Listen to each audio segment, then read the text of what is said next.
అందరికీ శుభోదయం. నేను బి శివప్రసాద్. మహాత్మా జ్యోతి బాహుబలే గురుకుల భోగారం. నేను 7వ తరగతి తెలుగు. నేను ఈరోజు నీతి పద్యాలు చెప్తున్నాను. వరులకు సోదరులకు భూవరులకు గొనరాదు, సర్వవశ్యము తానెవ్వరికిచ్చిన కోటి గుణుత్తర వృద్ధి భజించు విద్య తన ధనమెప్పుడు. భావం: పూర్తిగా తన ఆధీనమైన విద్య ఇతరులు, అన్నదమ్ములు, రాజులు తీసుకోలేరు.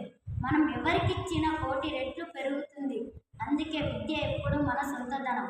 మరొక పద్యం: పరభూమికి జనచోదస్కరులకు నాగపడదు వ్రేవుగా, దెచటనెవ్వరినైనా ఇతుల జేయును ధరలో మరి విద్య బోలు ధనములు గలవే.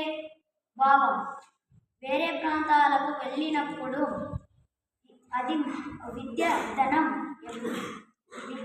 మనం ఎవరికి కనపడదు. అది మనకు భారం కూడా కాదు.